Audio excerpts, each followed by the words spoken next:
kazabta ya Muhammad, menipu kamu wahai Muhammad. Hinaan, cacian dibuat di hadapan semua masyarakat Mekah pada masa itu. Terdiam Nabi pada masa itu.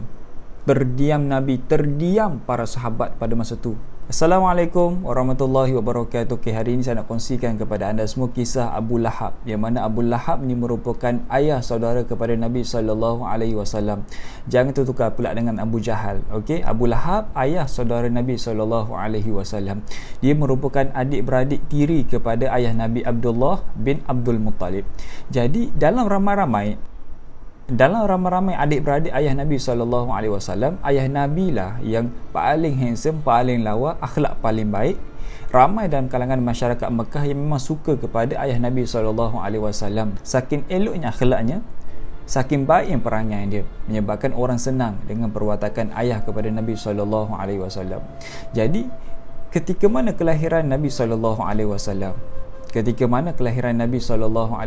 semua orang ternanti-nanti akan kelahiran Nabi SAW. Dan bila mana di tempat kejadian ataupun di tempat kelahiran Nabi, adanya seorang hamba yang bernama Suwaibah. Suwaibah ni merupakan hamba kepada Abu Lahab. Abu Lahab dah pesan siap-siap kepada Suwaibah, andai kata anak saudara aku ni lahir, datang bagi tahu aku. Dan bila mana Nabi dilahirkan, maka Suwaibah melihat wajah Nabi SAW sangat cantik. Suwaibah ketika itu juga terpukau dengan kecantikan wajah Nabi SAW, dengan lawanya, dengan comelnya muka Nabi SAW pada masa itu.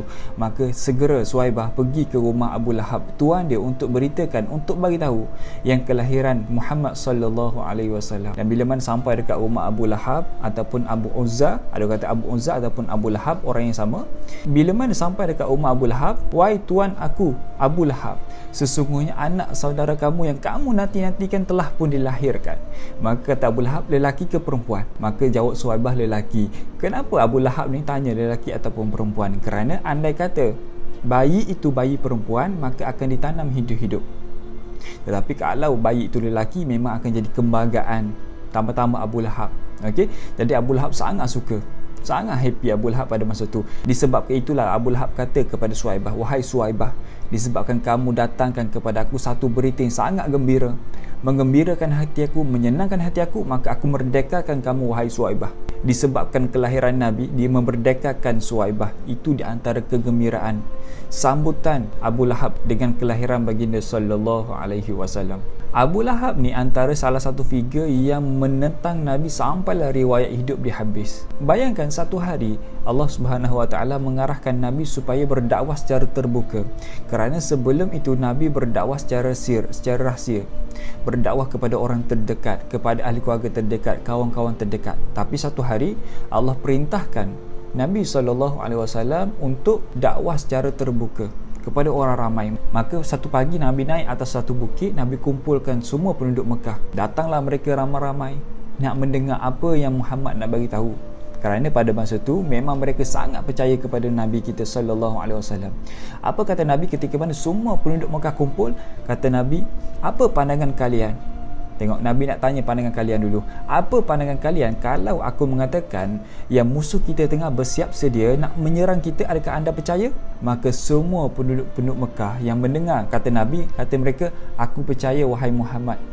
Kalau itulah keluar pada mulut kamu, kami percaya wahai Muhammad. Sesungguhnya kamu tak pernah menipu, tak pernah berbohong. Dan bila mana semua orang dah percaya, maka Nabi kata, mulai hari ini aku nak kata kepada kamu, aku nak sampaikan berita kepada kamu, sesungguhnya yang kita ni ada Allah, yang kita ni ada Tuhan namanya Allah, dan aku ni adalah Rasulullah, Nabi. Maka ketika itu jugalah daripada duduk, bangkitlah Abu Lahab. Abu Lahab bangkit dan mengatakan, kazabta ya Muhammad, menipu kamu wahai Muhammad. Hinaan, cacian dibuat di hadapan semua masyarakat Mekah pada masa itu. Terdiam Nabi pada masa itu. Terdiam Nabi, terdiam para sahabat pada masa itu yang telah pun masuk Islam daripada awal. Siapa yang bangkit? Itulah bapa saudara Nabi SAW, mencaci hamun, memarahi, menghina Nabi di hadapan masyarakat Mekah pada masa itu. Dan tak lama bila mana Nabi kan dah terbuka, maka Nabi pergi ke setiap kumpulan, setiap orang.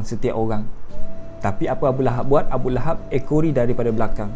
Bila mana Nabi dah berdakwah dekat satu kumpulan, maka Nabi beredar dakwah ke satu kumpulan. Satu kumpulan tu didatangi oleh Abu Lahab. Apa kata Abu Lahab? Kamu jangan percaya. Kamu jangan percaya Muhammad kata tu. Semua yang menipu, semua yang berbohong yang Muhammad kata. Jangan percaya. Kumpulan satu lagi, bila mana Nabi dah berdakwah, Abu Lahab pergi pula kumpulan satu lagi. Jangan duk percaya kata Muhammad. Budak tu budak penipu tu. Sedangkan sebelum itu semua masyarakat Mekah mengatakan yang Nabi kita Al-Amin. Bila mana Nabi bercakap, itulah ucapan yang benar. Dan Abu Lahab pun tahu yang Nabi kita, bila mana dia bercakap, itulah kebenaran. Itulah kebenaran. Jadi setiap kali Nabi berdakwah, maka Abu Lahab akan pergi. Jangan duk percaya kata Muhammad, dia itu penipu. Sampailah Allah turunkan kepada Abu Lahab satu ayat sumpahan daripada Allah. Sumpahan daripada Allah boleh buka dalam surah Al-Masad, yang mana Allah sumpah kepada Abu Lahab. Daripada dia hidup, Allah telah janjikan yang Abu Lahab, tempat kamu adalah neraka. Abu Lahab, ketika mana kamu masih lagi hidup, tempat kamu adalah neraka. Itu janji Allah kepada Abu Lahab. Dan bila mana surah Al-Masad itu dah turun, dah ramai dah baca, maka isteri kepada Abu Lahab yang bernama Ummul Jamil, dia marah kepada Nabi. Dia marah kepada Nabi. Kerana apa? Kerana kesemua orang Islam membaca ayat itu. Dia menyangka itu adalah syair yang dibuat oleh Muhammad. Maka dia marah. Maka satu hari dia pergi cari satu batu yang besar untuk membaling ke atas Nabi Muhammad SAW. Dan ketika itulah Ummul Jamil dia pergi kepada Kaabah. Dia pergi dekat Kaabah kerana dia mendapati dekat Kaabah adanya Abu Bakar. Dan bila mana Abu Bakar melihat Ummul Jamil, isteri kepada Abu Lahab, yang sangat-sangat marah, sangat-sangat marah, risau, berdebar Abu Bakar As-Siddiq, gelisah Abu Bakar As-Siddiq. Kata Nabi, wahai Abu Bakar, bertenang, bertenang wahai Abu Bakar. Dan ketika itulah bila mana sampai dekat Abu Bakar, Ummul Jamil tanya kepada Abu Bakar, wahai Abu Bakar, di manakah kawan kamu? Maka kata Abu Bakar, kenapa? Kenapa wahai Ummul Jamil? Kerana kawan kamu tu telah buat satu syair yang dibacakan oleh semua puak-puak kamu, menghina suami aku, menghina aku. Di manakah kawan kamu tu? Ummul Jamil merupakan ibu saudara kepada Nabi, pun membenci Nabi. Bahkan Ummul Jamil pernah meletakkan satu kayu-kayu yang berduri, kayu-kayu yang dipenuhi duri di tempat laluan yang akan dilalui oleh Nabi SAW. Saking benci dia kepada Nabi kita SAW. Siapa tu? Itulah ibu saudara kepada Nabi SAW. Dan ketika mana dalam peperangan Badar, Nabi telah pun berhijrah dekat kota Madinah. Abu Jahal telah mengarahkan ke semua penduduk Mekah, semua para menteri, termasuklah Abu Lahab, untuk sertai dalam peperangan ni, untuk pergi serang kota Madinah, untuk serang Nabi kita SAW. Tapi bijaknya Abu Lahab, dia tahu ramai orang berhutang dengan dia. Maka dia pergi jumpa setiap orang yang berhutang dengan dia. Kalau kamu nak aku halalkan hutang kamu, maka kamu join untuk pihak aku dalam peperangan Badar. Dan seorang lagi dia pergi jumpa, kalau kamu nak aku halalkan segala hutang kamu, join peperangan Badar bagi pihak aku. Maka terselamat Abu Lahab. Dia tak sertai dalam peperangan Badar. Tetapi bila mana peperangan Badar telah pun berangkat, pasukan Badar telah pun berangkat dan berperang, Abu Lahab yang berada dekat kota Mekah, dia gelisah, tak tenang, menantikan apa sebenarnya keputusan, menang ataupun kalah. Berdebar-debar Abu Lahab. Maka bila mana gelisah, tak tenang, dia keluar pada rumah, dia terus pergi dekat Kaabah. Kerana dekat Kaabah ni mudah nak dapat apa-apa informasi. Kaabah antara tempat mudahnya nak akses informasi maklumat. Maka bila mana sampai dekat depan Kaabah dalam keadaan gelisah, Abu Lahab mendapati ada seorang hamba yang tengah ambil air Zam-Zam dekat Kaabah. Tak lama kemudian datanglah satu orang pemuda yang sangat laju, menunggang kuda yang sangat laju, sambil mengatakan, wahai penduduk Mekah, sesungguhnya peperangan Badar dimenangi oleh orang Islam. Tentera Muhammad memenangi peperangan Badar. Semua menteri-menteri Mekah telah pun dibunuh oleh tentera-tentera Muhammad. Bahkan Abu Jahal pun dah pun dibunuh oleh tentera-tentera Muhammad. Dan ketika itu jugalah hamba yang tengah ambil air Zam-Zam, dia bertakbir, Allahu Akbar, Allahu Akbar. Tiba-tiba dia bertakbir. Hairan Abu Lahab, kenapa dia takbir? Kerana pada masa tu semua orang yang berpihak kepada Nabi kita SAW telah pun berpindah dekat kota Madinah. Kira yang stay tu orang-orang yang benci kepada Nabi kita SAW lebih kurang. Maka kali kedua penunggang kuda tu kata, sesungguhnya Muhammad dibantu oleh tentera-tentera langit. Sesungguhnya Muhammad dibantu oleh tentera-tentera langit. Dan ketika itulah hamba tadi kata, itulah para malaikat. Geram Abu Lahab, dia pergi pegang hamba tadi and then dia pukul hamba tadi.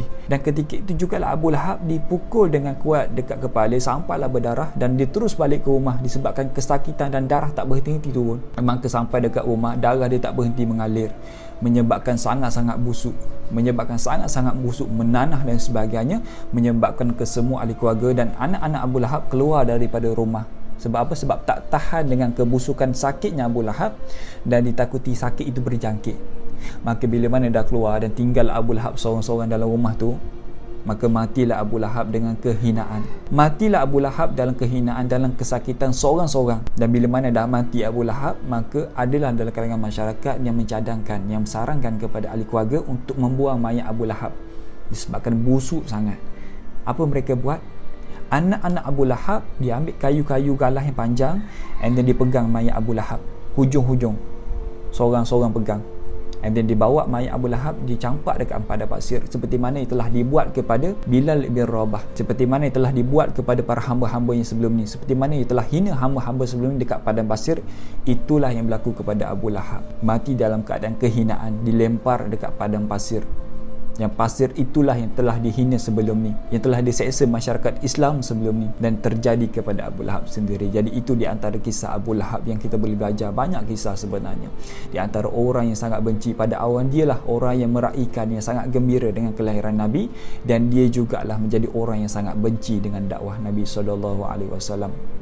Tetapi dia tahu yang Nabi bawa kebenaran. Tetapi bila mana ada ego, adanya rasa angkuh, rasa tinggi dalam diri, maka dia tak boleh nak terima kebenaran yang Nabi bawa. Jadi itu di antara kisah berkaitan dengan Abu Lahab. Semoga video kali ini anda belajar sesuatu dan anda boleh dapat manfaat daripada video kita kali ini. Dan anda kata kukutlah, anda kata anda ada cadangan ke, kalau ada suggestion ke tajuk apa, boleh letak dekat ruang komen bawah, nanti saya akan pilih. Assalamualaikum. Okey, boleh tak tunggu sekejap? Sebab apa? Sebab saya nak kongsikan sesuatu yang menarik, something special kepada anda. Kita nak bagi duit raya kepada anda keseluruhan sebanyak RM200. Kita nak bagi kepada anda semua. Kita akan pilih 5 orang pemenang. Macam mana cara dia? Okey, pertama sekali saya ada satu produk, which is kemahiran saya, kepakaran saya adalah saya nak bantu anda yang mana anda ada masalah, tak tahu dekat mana nak cari cookies yang sedap. Bila beli dekat online, sampai-sampai tak sedap. Bila beli dekat face to face, kita pergi tengok sendiri, sampai rumah makan tak sedap. Jadi saya nak bantu masalah anda, which is kita ada satu produk, saya ada satu produk, which is saya sendiri owner pada produk ni, The Snack Cookies nama dia. Kita pergi belajar macam mana cara nak buat kesedapan The Snack Cookies, macam mana nak hasilkan cookies yang sedap. Okey, macam mana nak hasilkan cookies yang sedap. Jadi daripada situlah ramai yang dah saya bantu, ramai di antara customer kami yang ucapkan terima kasih kepada kami, which is kerana kita sediakan cookies yang sedap. Ramai di antara mereka yang dah pun makan, dah pun bagi positif feedback kepada kami. Sampai kan hari ini kita dah ada 100 lebih positif feedback daripada customer-customer kami. Jadi macam mana cara nak dapatkan RM200 tu? Jadi macam ni. First, kita ada buat 2 promosi. Promosi pertama, kita nak bagi diskaun sebanyak RM10 kepada anda. RM10. Bila mana anda order The Snack Cookies ni, anda akan dapat diskaun sebanyak RM10. Okey, yang pertama. Yang kedua, kita nak bagi duit raya kepada anda RM200 keseluruhan. Kita nak pilih 5 orang pemenang. Bila mana anda order dengan kami, anda dapat diskaun sebanyak RM10. Yang kedua, bila sampai dekat rumah anda bagi review kepada kami, and then anda post dekat IG anda, and then post dekat anda punya Facebook. Kemudian anda tag kami dekat IG dan tag kami dekat Facebook. Jadi dekat sana kita akan pilih. Kita akan pilih pemenang 5 orang sahaja. Jadi kita akan bagi kepada anda duit raya sebanyak RM200. Jadi jangan lepaskan peluang. 2 promosi kita bagi kepada anda, which is RM10 diskaun, and then kita bagi pula kepada anda sebanyak RM200 keseluruhan kepada anda duit raya. Jadi jangan lepaskan peluang. Just WhatsApp nombor kat bawah, nanti tim saya akan bantu anda macam mana nak dapatkan harga promosi and then menang duit raya. Assalamualaikum.